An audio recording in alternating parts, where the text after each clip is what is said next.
a leader who boldly went where others feared to tread. Subramanian Swamy passed through London forecasting improvement in UK-India relations post-Brexit and sharing the values of Dharma. Between appointments, the titan of Indian politics afforded me a chat. Previously, Swamy has related many political events during his exciting career, but the length and breadth of his experience are inexhaustible. Seated elegantly in a pale rose kurta and black socks with pink spots, he says Swamy is actually his first name. His father's name was Subramanian and the family name is Iyer. During the emergency, Gandhi persuaded people to give up their last names as it represented caste, in this case, Shaivite Brahmins. His name Swamy was chosen because it was shorter than traditional Tamil names. Since his Harvard days, when his professor asked what to call him as he was listed as S. Swamy and the reply was Subramanian, he has been the inimitable Subramanian Swamy ever since. Swamy and his mother adored each other. It wasn't long before she appreciated his talents and rebel instincts. A friend tells me as a child he was a wonderful cartoonist and singer. At a Christian school in Delhi he learned nothing of Hinduism. During the emergency there was plenty of time to study religion. The houses of the folks he hung out with were filled with wonderful books, so his knowledge is self-taught. The greatest influence in his political life was Mahaperiyava Chandrashekarendra Saraswati, the late Shankaracharya of Kanchi Kamakoti Peetham. Swamy says his turning point came in 1977 while he was campaigning for the Janata Party in a remote village in Tamil Nadu. He was curious about a posse of parked fancy cars and Swamy wanted to see who was gathering such a large crowd. The Shankaracharya was then in his 80s, people were bringing their problems to him. Swamy listened, then the Swamigal turned and entered a small cottage and closed the door. Swamy began to walk to his car but a priest came to call him back. On entering the cottage, the Shankaracharya asked him, "How did you leave without my permission?" and gave him a newspaper cutting featuring his photograph and the question, "Is Subramanian Swamy a Tamilian?" Then Swamy was informed he could depart. Swamy continued his campaign and at the end of the day returned to the cottage to ask the Shankaracharya, why? Mahaperiyava advised that the Soviet Union would begin to unravel in 5 years and that Swamy should cultivate other relationships, with China and Israel. Swamy was doubtful but the sage insisted he follows his advice. At the time Israel was persona non grata with India and her allies, and after the Indo-China War of 1962, the atmosphere in 1977 was that any notion of friendliness towards China was treasonous. The Shankaracharya also offered another piece of advice: never go after a post. Whenever it is necessary, a post will come after you. Destiny stepped in and Morarji Desai was elected as PM and Swamy became an MP. Morarji admired Swamy and wanted to support him following his apparent refusal of the position of Moss of Finance. In fact, Vajpayee not liking the competition had misled Morarji, saying Swamy would be General Secretary of Janata Party. Morarji and Swamy got on like a house on fire. They had 6 a.m. meetings in the mornings to share ideas and insights. Morarji blessed Swamy's overtures to China and Israel. Swamy telephoned the Chinese embassy and proposed meeting up. He received a royal treatment and was invited to the October 1st celebrations of the PRC. The China connection was successfully established.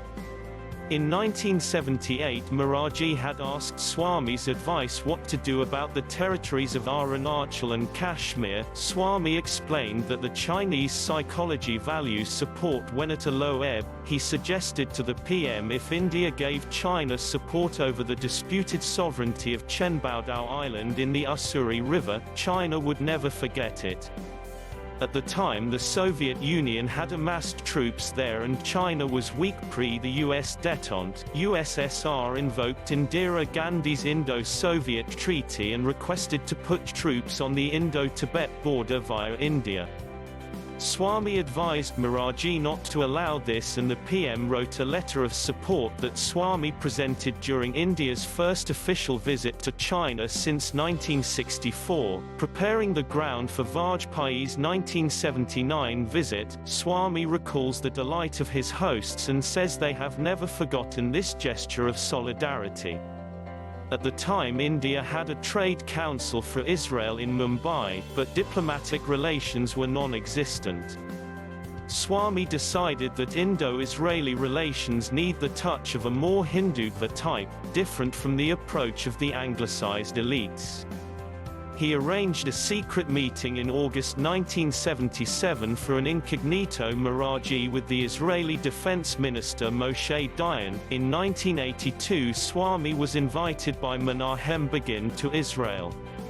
Swamy proposed that various journalists accompany him, but they could not afford the round trip from Delhi to Mumbai to get their visas stamped in their passports.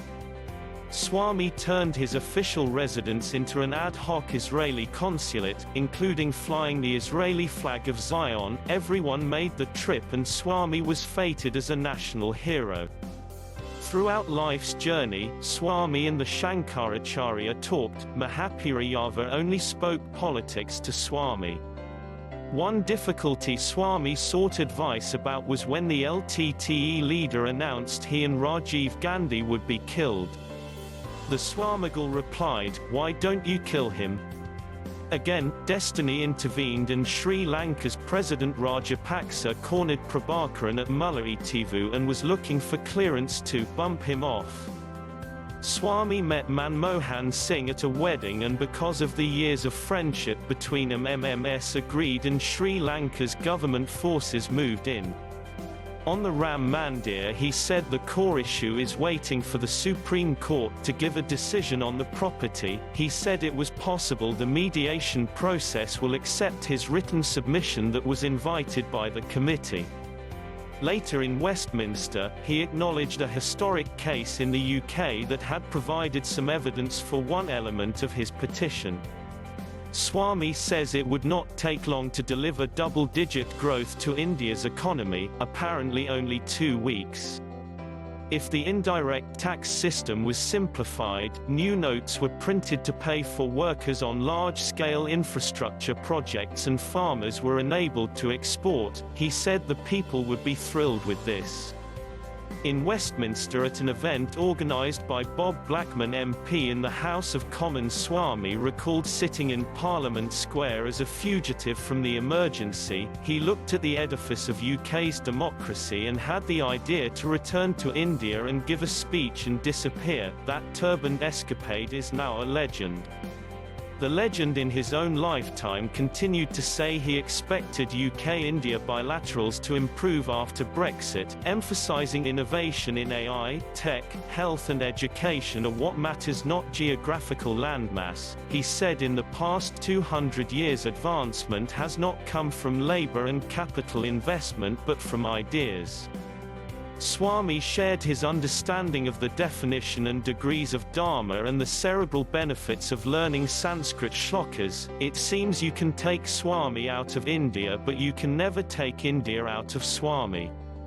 Like, share and subscribe. Follow PGurus at www.pgurus.com, hindi.pgurus.com/pgurus1, twitter.com/pgurus1, youtube.com/pgurus1.